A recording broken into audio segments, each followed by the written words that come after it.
Saudari dan saudari yang terkasih, gereja Pandu dipersembahkan kepada Bunda Maria, perawan 7 kedukaan. Maka barangkali hari ini ada suatu misa meriah di sana. Anehnya, Maria disebut diberkati oleh di antara kaum wanita.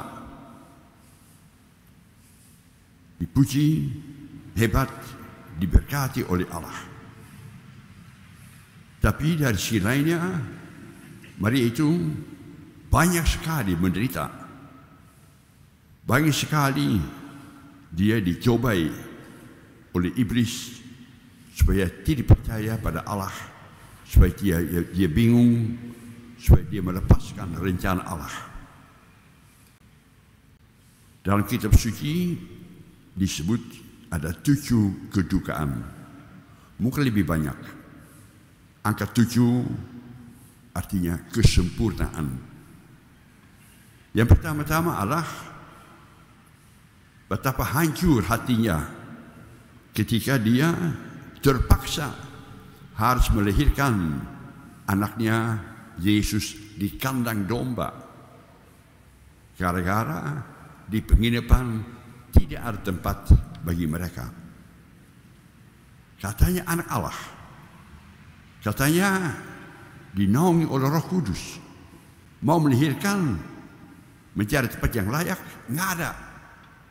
Terpaksa di kandang domba. Suatu penghinaan. Belum itu, ternyata Herodes cemburu, iri hati. Raja Herodes takut ada saingan. Maka dia mau membunuh anaknya Yesus. Jangan ada raja selain daripada dia. Terpaksa Maria dan Yosef membawa anak Yesus ke Mesir, negara penuh perbudakan. Anaknya ditolak di Israel. Kemudian sebagai orang yang beragama Yahudi yang saleh, pada hari ke-8 dipersembahkan di bait suci. Berjumpa dengan seorang nabi, seorang suci. Dia memandang kepada Maria dan meramalkan, suatu pedang yang tajam akan menembus jantungmu. Bayangkanlah saudara, kau melahirkan, ada seorang yang meramal suatu pedang yang tajam akan menembus. Betapa kaget. Jangan-jangan betul. Lagi-lagi suatu duka yang ada di dalam hati Bunda Maria.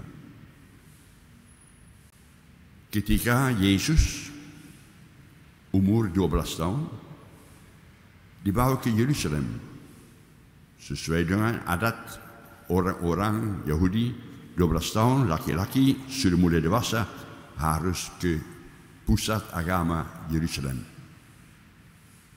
Pulangnya ternyata anaknya tinggal, entah sengaja, entah iseng-iseng, entah tanpa sadar, tinggal di bait suci. Lagi ngobrol-ngobrol dengan para ulama agama Yahudi. Santai saja. Ketika Maria tanya kepadanya, "Nak, mengapa engkau menyakiti kami?" Loh, kan saya namanya harus ada di rumah Bapakku. Ya. Yes, simpan saja, nggak ngerti, sakit hati, mencinta anaknya, mau merawatnya, tapi ternyata anak orang lain, anak bapak. Tambah lagi, ketika Maria mendengar banyak isu-isu dari luar, anakmu tidak waras, anakmu berkhotbah aneh-aneh. Hebat sih hebat, tapi aneh-aneh. Maka Maria dibawa oleh saudaranya mau menjemput Yesus. Dikatakan tidak waras, anak Allah, pencinta manusia yang tak dipahami oleh sesamanya, tidak waras. Maria simpan dalam hatinya. Akhirnya dukanya menjadi paling dalam, paling luka ketika dia berdiri bawah kaki salib Yesus. Ini anak saya. Ini katanya anak Allah. Kau dibunuh, kau dibuang, kau ditolak oleh dunia, oleh ulama. Betapa namanya dia tergoda untuk tidak percaya. Tapi Maria itu percaya. Kendati hatinya hancur, kendati hatinya remuk, redam, dan susah.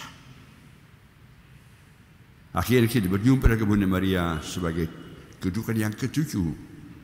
Di pangkuannya ada Yesus anaknya. Mati jenazahnya. Usianya baru 33 tahun. Di belakang gereja ada Pieta, di mana banyak orang berdoa dan banyak orang mendapat penghiburan. Manusia manapun juga dekat pada Allah atau bagaimanapun juga tidak luput dari penderitaan. Kita dalam hidup kita, entah menikah, entah tidak, entah masih muda, entah tua, setiap orang akan kebagian penderitaan. Penderitaan tentang suami digodai oleh orang lain, digodai oleh setan. Berbuatlah seperti Bunda Maria. Maria digodai. Maria banyak menderita, tapi jawabannya selalu, jadi pada saya yang Tuhan kehendaki. Itu iman. Tidak ngerti, tapi pasrah. Jalan Tuhan itu paling aman, paling tentram, paling bagus. Maka Maria itu banyak berdoa. Maria itu banyak sekali menyerahkan diri kepada Tuhan. Simpan dalam hati. Tidak ngerti apa yang terjadi sekarang ini. Mengapa hal itu harus menimpa diri saya. Tapi rencana Tuhan lebih baik daripada rencana kita sendiri. Bukan soalnya saya mengharapkan supaya saudara baik menderita. Tapi kalau menderita, tolong berpalinglah kepada Tuhan. Minta hiburan, minta kekuatan, minta ketabahan padanya. Dia akan mencintai, melindungi kita selalu. Semoga demikian.